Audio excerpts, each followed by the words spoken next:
البدع والأهواء، أهل البدع العقائدية وأهل البدع السياسية. نقول بيننا وبينكم السلف، بيننا وبينكم الكتب، كان فيقول البدع بيننا وبينكم. الرحمن الرحيم. قال الإمام النووي rahimahullahu ta'ala, al-haditsus salis wasalasun ba'da sab'imi'ah, 733. Wa an Jabirin radhiyallahu anhu qala lin nabiyyu sallallahu alaihi wasallam, Nabi sallallahu alaihi wasallam bersabda kepada saya, lau qad jaa malul bahrain, seandainya telah datang harta dari Bahrain, itu hakadha wa hakadha wa hakadha, saya akan memberikan kepadamu sekian dan sekian dan sekian. Falam yaji malul bahraini hatta qubidhan nabiyyu sallallahu alaihi wasallam. Ternyata belum lagi datang harta Bahrain sehingga Nabi sallallahu alaihi wasallam diwafatkan. Falamma ja'a malul bahrain, tatkala telah datang harta dari Bahrain, amara Abu Bakrin radhiyallahu anhu fanada. Abu Bakar radhiyallahu anhu memerintahkan seorang penyeru untuk berseru, maka si penyeru itu berkata, ini dalam balaghah yaitu apa? Ikhtisar, diringkas. Man kana lahu inda Rasulillah sallallahu alaihi wasallam idatun aw dain falyatina. Barang siapa memiliki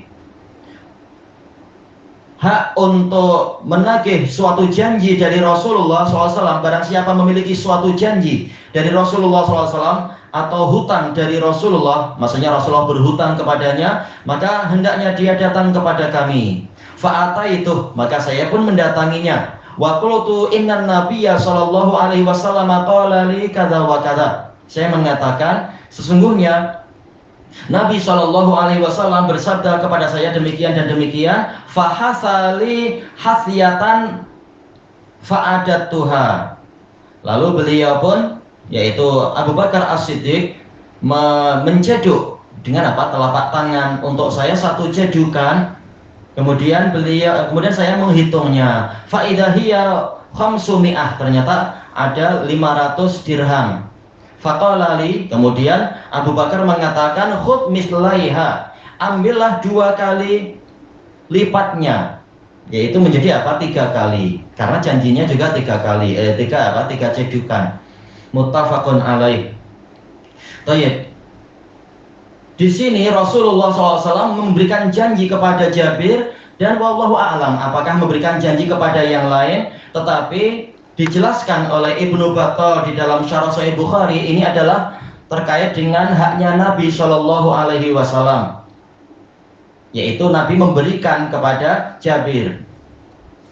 Adapun kalau itu adalah memang hak yang semua rakyat mendapatkan secara merata, ya memang tidak boleh curang. Tetapi kata beliau, ini adalah hak pribadi Nabi, mungkin dari faik yang faiknya dari faik, atau 1/5 dari faik, ataupun 1/5 dari ghanimah, ataupun diambil dari harta-harta yang lain yang itu memang menjadi milik Nabi atau hak Nabi untuk membagikan sesuai dengan ijtihad beliau, kata Jabir, kata Ibnu Battal.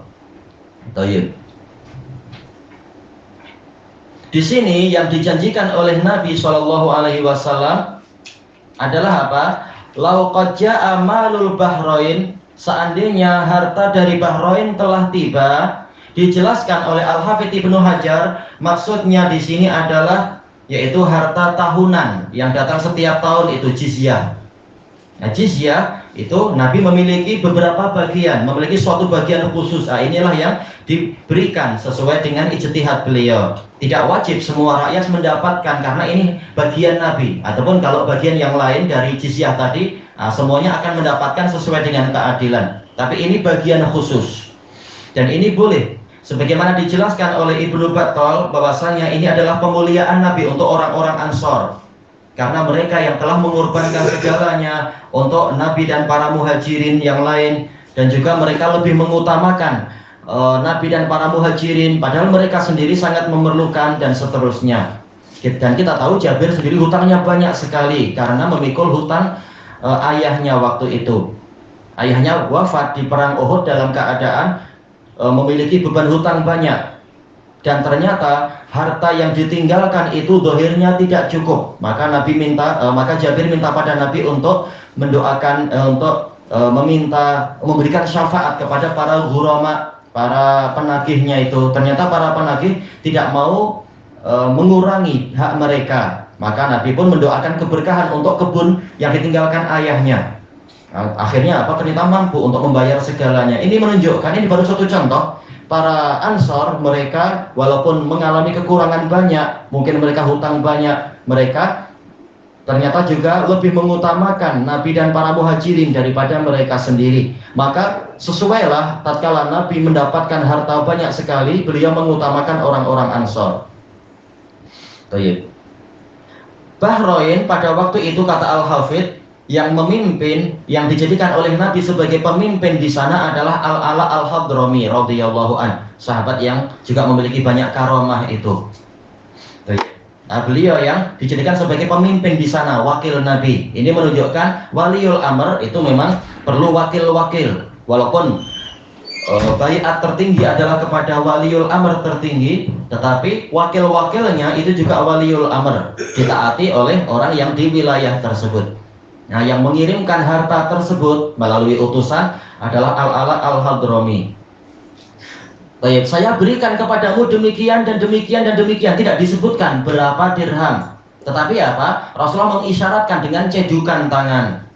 Dijelaskan oleh Muhallab, dinukilkan oleh Ibnu Battal, pemberian itu apabila polanya adalah pola kedermawanan, maka yang sesuai adalah tidak disebutkan secara terperinci. Mujazafah, yaitu jizaf, yaitu sekedar perkiraan saja. Tangannya diisyaratkan sekian. Baik. Akan tetapi kalau transaksinya adalah utang piutang, misalkan yaitu jual beli, maka wajib untuk dia itu ditentukan. Tak boleh ada orang tanya, ini berapa harga motor? Oh, kumpulkan duit sekian. Oh, sekian tuh berapa? Cuma telapak tangan penuh dengan duit. Kita tak tahu ya, kalau duitnya 1000, ada 100 ya, 100. Kalau shilling, penting nanti. Nah, kalau polanya adalah pola jual beli, dia, kata beliau, dibangun di atas at-tasyah, yaitu masing-masing memperebutkan harta, maka wajib ditentukan secara pasti. Tapi tatkala pemberian Nabi ini polanya adalah pola karom, kedermawanan, maka Nabi tidak menentukan secara nominalnya, cuma sekedar mengisyaratkan demikian dengan telapak tangan. Baik. Falam yaji malul Bahrain hatta qubidon Nabiyyu sallallahu alaihi wasallam. Ternyata Nabi sallallahu alaihi wasallam wafat dalam keadaan harta Bahrain belum tiba. Bukan berarti di zaman Nabi sama sekali harta Bahrain belum pernah datang, tapi kata Al-Hafidh, tatkala harta jizyah itu ketibaannya adalah setahun sekali. Nah, kebetulan untuk tahun itu, kata beliau, untuk tahun yang Nabi menjanjikan kepada Jabir, itu harta memang belum datang. Walaupun tiap tahunnya memang datang, sebelumnya juga datang. Baik. Ini dijelaskan oleh beliau agar orang tidak memahami Nabi sama sekali tak pernah melihat harta Bahrain. Bahkan riwayat lain menunjukkan Nabi sudah pernah melihat harta Bahrain yang dibawa oleh sebagian sahabat itu. Hadis siapa ya? Uqbah bin Amir kalau tak salah. Yang mana salah seorang sahabat datang membawa harta Bahrain. Kemudian orang-orang Ansor datang ke masjid yang biasanya sholat di masjid kaumnya dan itu halal. Mereka pada waktu subuh datang di Masjid Nabawi sholat bersama Nabi. Nah, Nabi gembira, Nabi tersenyum melihat mereka, tahu mereka datang untuk apa? Mendapatkan bagian. Bukan berarti ini sholatnya tak ikhlas, bukan begitu. Tetap ada harta atau tidak, mereka sholat. Cuma kali ini datang ke Masjid Nabawi mendekat kepada waliul amr karena mereka mengetahui bahwasanya Abu Ubaidah ibnul Jarrah datang membawa harta dari Bahrain. Jadi sudah pernah datang harta Bahrain di tahun sebelumnya. Kemudian falamma ja'a malul Bahrain, tatkala datang harta Bahrain untuk yang giliran tahun itu, amara Abu Bakar radhiyallahu anhu sebagai khalifatul Rasulullah SAW, beliau memerintahkan untuk membuat pengumuman. Dijelaskan oleh Al-Hafidh rahimahullah ta'ala, karena Abu Bakar menduduki posisi sebagai pengganti Nabi, maka seluruh tugas-tugas Nabi, tugas-tugas memimpin masyarakat itu dibebankan pada beliau. Maka beliau pun ingat untuk apa? Untuk menanyakan siapa yang memiliki hutang janji dari Nabi atau hutang-hutang yang lain untuk ditunaikan. Maka dia memerintahkan salah seorang utusan untuk berseru, man kana lahu inda Rasulillahi sallallahu alaihi wasallam idatun audain. Idatun wa'ad. Janji. Janji atau hutang, falyatina, maka sila dia datang kepada kami.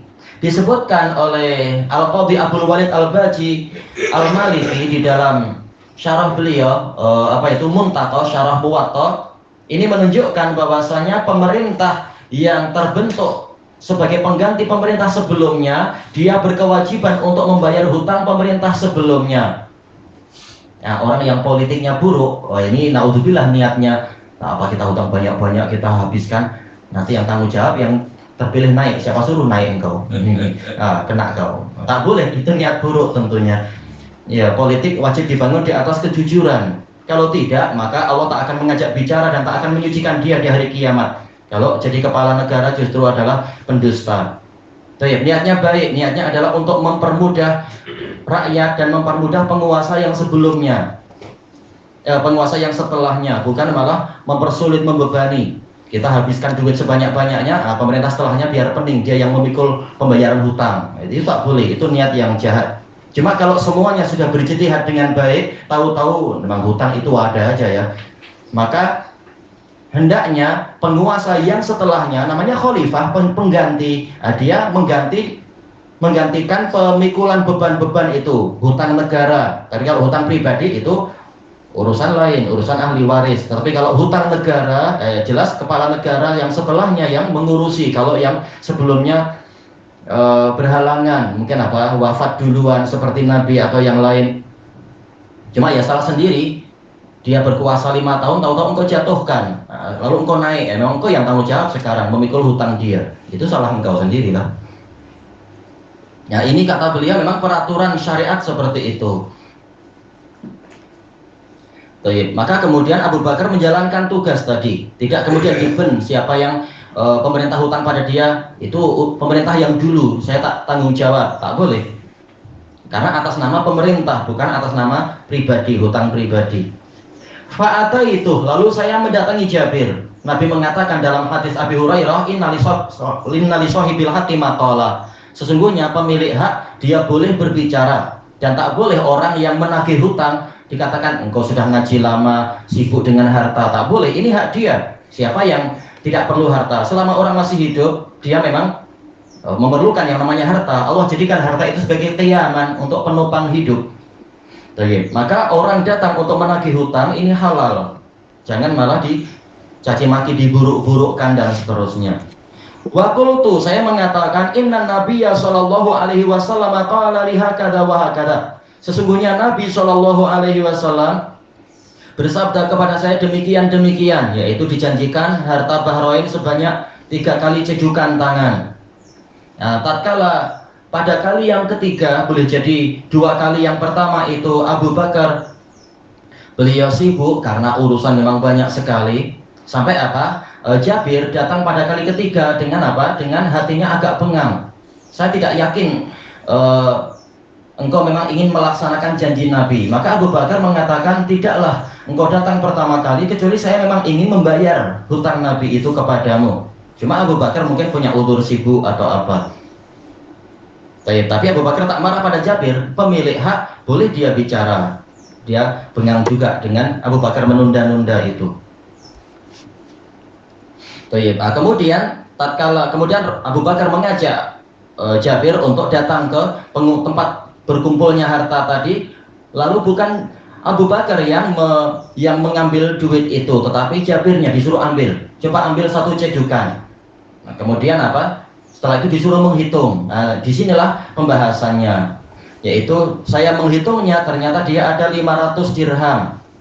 Kemudian Abu Bakar mengatakan, ambil 2 kali lipat dari itu. sebagai tambahan dari yang pertama, sehingga menjadi 3 kali seperti yang Nabi janjikan. Muttafaqun alaih. Ini menunjukkan yaitu penunaian janji, melaksanakan amanah, karena janji adalah bagian dari amanah. Thayyib ilahuna wallahu a'lam.